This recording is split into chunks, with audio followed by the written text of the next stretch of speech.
மரியாதை கடந்த மாலை வணக்கம் என்ன தொண்டாமுத்தூர் தொகுதியினுடைய மரியாதைக்குரிய சட்டமன்ற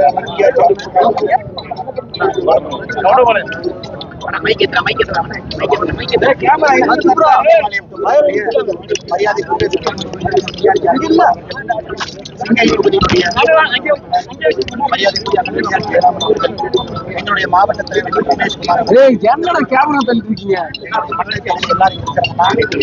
திருமுனை பிரச்சார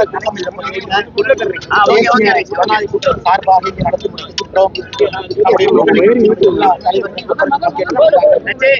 மூன்று பூத் அளவில் நடக்கக்கூடிய கூட்டம் தமிழகத்துல இன்னைக்கு பாரதிய ஜனதா கட்சி திருமுனை பிரச்சார கூட்டத்தை கடந்த 17ஆம் தேதியிலிருந்து நடந்து 20,000 காரணம் இது தேசிய ஜனநாயக கூட்டணி வெற்றி பெறுவதற்கு மரியாதைக்குரிய எதிர்க்கட்சி தலைவர் அண்ணன் எடப்பாடி பழனிசாமி அவர்கள் முதலமைச்சராக வரும் பொழுது கீழே நம்முடைய கூட்டணி கட்சியினுடைய தொண்டர்களிடம் ஒரு பிணைப்பு இருக்க வேண்டும், இணக்கம் இருக்க வேண்டும் என்பதற்காக அதே நேரத்தில் பொதுமக்கள்கிட்ட நேரடியாக திராவிட முன்னேற்ற கழகம் தலைமையிலான அரசுடைய குறைகளை சொல்வதற்கு ஒரு வாய்ப்பாக இதை பயன்படுத்திக் கொள்கின்றோம். இன்னைக்கு தமிழகத்தை பொறுத்தவரை அரசியல் வரலாற்றுல பொது வாழ்க்கை வரலாற்றுல ஒரு துக்க நாள் என்றுதான் சொல்ல வேண்டும். மரியாதைக்குரிய கம்யூனிஸ்ட் பேரியக்கத்தினுடைய தலைவர் ஐயா நல்லக்கண் அவர்கள் இன்னைக்கு நம்மளோடு இல்லை. உடல்நிலை சரியில்லாத காரணத்தினால கடந்த சில மாதங்களாகவே கடுமையாக போராடி கொண்டிருந்தார். நாம் எல்லோரும் கூட ஆண்டவனை வேண்டிக்கிட்டே இருந்தோம். வயது மூப்பு 101 ஆக இருந்தாலும் கூட எல்லாவற்றையும் தாண்டி நம்மளோடு இருப்பார் என்கின்ற பெரும் நம்பிக்கையோடு இருந்தோம். இன்னைக்கு அது நடக்கல. ஒரு அரசியல் தலைவருக்கான முழு இலக்கணம் இருக்கக்கூடிய தலைவர் ஒரே ஒரு முறை தேர்தலில் போட்டியிட்டாங்க. அதுவும் 1999 கோயம்புத்தூர் இந்த பாராளுமன்ற தொகுதியில போட்டியிட்டாங்க. அன்னைக்கு ஐயா வெற்றி வாய்ப்பு இழந்தாங்க. அன்னைக்கு ஜெயிச்ச நம்முடைய அண்ணன் சிபி ராதாகிருஷ்ணன் அவர்கள் இன்னைக்கு குடியரசு துணைத் தலைவராக இருக்கிற அண்ணன் சொன்னாங்க, நான் ஜெயித்திருந்தாலும் கூட இன்னைக்கு வேதனைப்படுறேன். இப்படிப்பட்ட ஒரு அற்புதமான மனிதன், ஒரு மகான், மக்களுடைய அன்பை எல்லாம் பெற்றிருக்கக்கூடிய ஒரு மனிதன் இன்னைக்கு தேர்தலில் தோத்துட்டாங்க அப்படின்னு நினைச்சும் பொழுது என்னுடைய வெற்றியை என்னால் கொண்டாட முடியவில்லை என்று அன்னைக்கு நம்முடைய அண்ணன் சிபி ராதாகிருஷ்ணன் அவங்க சொன்னாங்க. அது ஒரு புகழாரமா சொன்னாங்க. அப்படிப்பட்ட ஒரு தலைவர் எம்எல்ஏவாக இருந்ததில்லை, எம்பியாக இருந்ததில்லை. சுதந்திரத்திற்கு முன்பு போராட்ட காலத்தில் இருந்தாங்க. சாண்ட் மைனிங்க்கு எதிராக கடுமையாக போராடியவர், மக்களுடைய குரலாக தொடர்ந்து பேசியவர். 101 வயசு, எந்த அரசியல் எந்த அரசாங்க பொறுப்பிலும் இல்லாத ஒரு மனிதர் மக்களுடைய அன்பை மட்டும் பெற்று ஒரு மகத்தான ஒரு அரசியல் இலக்கணமாக இருக்கக்கூடிய நல்லக்கண் ஐயா அவர்களுக்கு எங்களுடைய மரியாதை கலந்த அஞ்சலிகளை இந்த நேரத்தில் தெரிவித்துக் கொள்கின்றோம். அவருடைய அரசியல் வாழ்வு, அவர் வாழ்ந்த விதம் எங்களை போன்ற மனிதர்களுக்கு ஒரு பெரிய ஊக்கத்தை கொடுக்கும். அவருடைய வழியில பயணம் செய்வதற்கு ஒரு பெரும் உந்துதலாக ஐயா இருப்பார் என்கின்ற முழு நம்பிக்கை எனக்கு.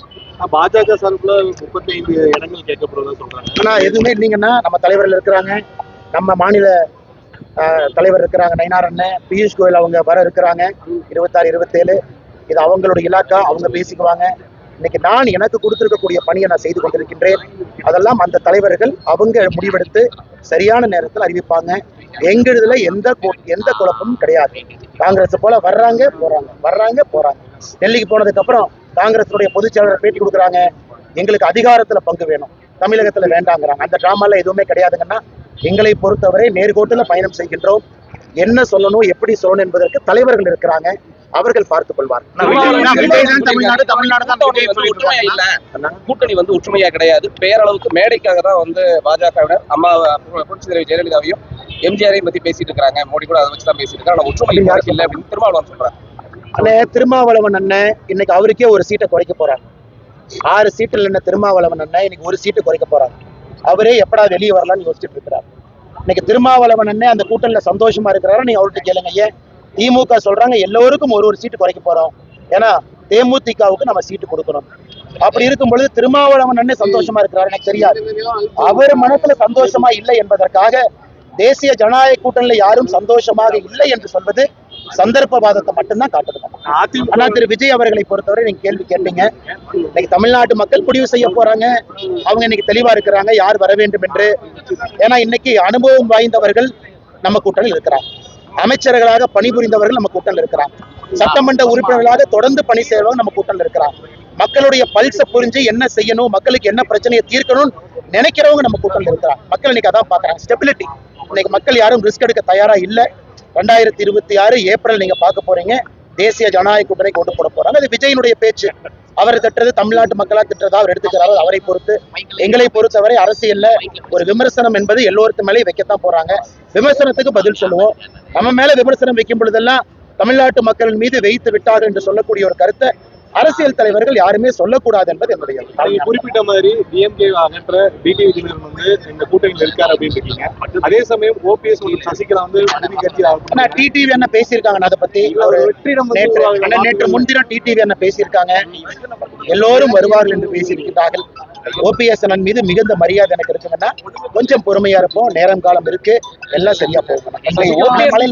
ஓபிஎஸ் பொறுத்த வரைக்கும் அதிமுக சேர்றதுக்கு பல கட்டத்துல அவர் முயற்சி பண்றாரு. அவரை உள்ள ஓபிஎஸ் அண்ணனை பொறுத்தவரை அதுக்குள்ள நான் போக விரும்பலீங்கன்னா, ஓபிஎஸ் அண்ணனை பொறுத்தவரை யாருக்குமே அம்மா அவர்கள் ஆட்சியை கொண்டு வர வேண்டும் என்கின்ற எண்ணம் தான் இருக்கு. ஏன்னா அம்மா அவர்கள் ஓபிஎஸ் அண்ணனை ஒரு முறை அல்ல பல முறை முதலமைச்சராக ஆக்கி அழகு பார்த்திருக்கிறாங்க. அது ஓபிஎஸ் அண்ணனுக்கு தெரியும்.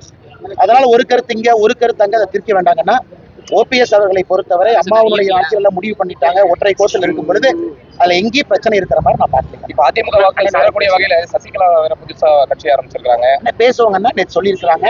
நேரம் இருக்கு, காலம் இருக்கு, இன்னும் நிறைய இருக்கு. இன்னைக்கே நீங்க எல்லாத்தையும் கேட்டா எப்படி?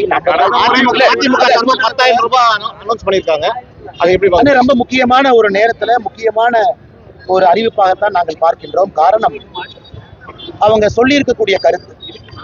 தமிழகத்துல மின்சார கட்டணத்தை பார்த்தீங்கன்னா ஷாக் அடிக்குது. யாருமே சொத்து வரி கட்ட முடியல. தண்ணீர் வரியில இருந்து உயர்த்தி வைத்திருக்கின்றார்கள்.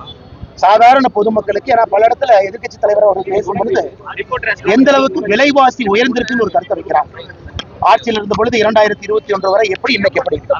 அதனால் ஆட்சிக்கு வந்தவுடன் ஒரு முறை 10,000 ரூபாய் ஒரு குடும்பத்திற்கு நாங்கள் கொடுக்க போகின்றோம் என்கின்ற சொன்ன கருத்து எந்த விதத்திலும் கூட தவறான கருத்து அல்ல. அது மக்களுக்கு கண்டிப்பா பயன்படும்.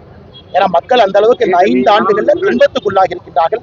அது வரவேற்கப்பட வேண்டிய கருத்தாகத்தான் நாங்கள் பார்க்கின்றோம். நிச்சயமாக தாய்மார்கள் இதற்கு ஒரு பெரிய மதிப்பு மரியாதை கடன் சுமை இருக்கு இல்லைன்னு நான் சொல்லிங்கன்னா, ஒரு பேலன்ஸ்டு பட்ஜெட்டை கொண்டு வரணும். இன்னைக்கு எல்லாரும் எங்களை பார்த்து குற்றம் சுமத்துறீங்க. எடப்பாடி என்ன நாங்க ஆட்சிக்கு வந்தவுடன் தாய்மார்களுக்கு 2,000 ரூபாய் கொடுக்குறோம், ஒரு பக்கம் கடன் சுமைன்னு சொல்றீங்க. நான் இன்னைக்கு சொல்றேன், நீங்க கேளுங்க.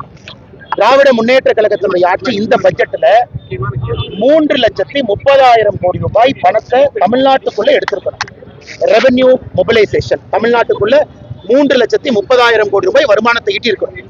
ஆனா 3,03,000 கோடி தான் ஈட்டினாங்க. அதுல 27,000 கோடி ஈட்டல. ஒரு பக்கம் வருமானத்தை ஈட்டுறதுல மைனிங் வெறும் 100 கோடி தான் ஈட்டுது. எல்லாம் இல்லீகல் மைனிங். பாருங்க, ஸ்ரீரங்கத்தினுடைய எம்எல்ஏ அவர் பண்ற அலும்ப பாக்குறோம். தமிழ்நாட்டுல மைனிங் துறை வெறும் 100 கோடி ரூபாய் மட்டும்தான் வருமானத்தை ஈட்டு நம்ப முடியாது. ரெவென்யூவை பிளக் பண்ணி ரெவென்யூ நம்ம பண்ணக்கூடிய ரெவென்யூ மொபிலைசேஷனை கரெக்ட் பண்ணும் பொழுது பல பிரச்சனைகளுக்கு தீர்வா இருக்கும். ஒரே நாள்ல கடனை குறைச்சிட முடியும் நான் சொல்லிங்கன்னா, ஆனா கடனை குறைப்பதற்கான முயற்சி எடுக்கணும். ரெவென்யூ மொபிலைஸ் பண்ணணும். மைனிங்ல இருந்து நிறைய பணத்தை நம்ம வெளியே எடுக்கணும். இது கண்டிப்பா பண்ண முடியும். திராவிட முன்னேற்ற கழகத்தை பொறுத்தவரை ஒரு உதாரணம் 3,30,000 கோடி மொபிலைஸ் பண்ணுவோன்னு சொல்லி பட்ஜெட் போட்டவங்க ரிவைஸ் எஸ்டிமேட்ல 3,03,000 கோடி தான் மொபிலைஸ் பண்ணிருக்காங்க. அதுல 27,000 கோடி கோட்டை விட்டுருக்காங்க. அதையெல்லாம் செய்யும் பொழுது கடன் சுமையை சரி செய்ய முடியும் என்கின்ற நம்பிக்கை இருக்கு. அதே நேரத்துல இது ஆரோக்கியமான அரசியலான்னு கேட்டா ஆரோக்கியமான அரசியல் தான். இந்த நேரத்துக்கு தேவைப்படுது. மக்கள் எதிர்பார்க்கிறாங்க. மக்களுக்கு நம்ம கொடுக்கணும். துன்பத்தில் இருக்கிறாங்க, கஷ்டத்தில் இருக்கிறாங்க, கூலி வேலை செய்யறாங்க. இருக்கக்கூடிய விலைவாசி கட்டுப்படி ஆகாம இருக்கு. பணக்காரங்களா இருந்து நம்ம சேர்ல இருந்து பார்க்க கூடாதுங்கண்ணா. கார்ல போறவங்க, ட்ரெயின்ல போறவங்க, பிளைட்ல போறவங்க, நடந்து போறவங்க, எத்தனையோ தரப்பட்ட மக்கள் இருக்கிறாங்க. அரசியல் என்பது எல்லோருக்கும் பொதுவாகவாக இருக்கணும். அதனாலதான் இந்த 10,000 ரூபாயாக இருக்கட்டும், பெண்களுடைய ஊக்கத்தொகை அதிகப்படுத்துவதாக இருக்கட்டும், எல்லோரையும் முன்னேற்ற வேண்டும் என்கின்ற கருத்து தான். ஏன்னா பாரதிய ஜனதா கட்சி நாம மகாராஷ்டிராவில் 2,100 ரூபாய் கொடுக்கிறோம். பல மாநிலத்தில் நம்ம 2,000 கொடுக்கிறோம். ஏன்னா இதையெல்லாம் அறிந்துதான் மோடி அவர்களும் இதற்கு உறுதுணையாக நிற்கின்றார். தமிழ்நாட்டில் உறுதியாக இது நடக்கும். மக்கள் முன்னேறுவார்.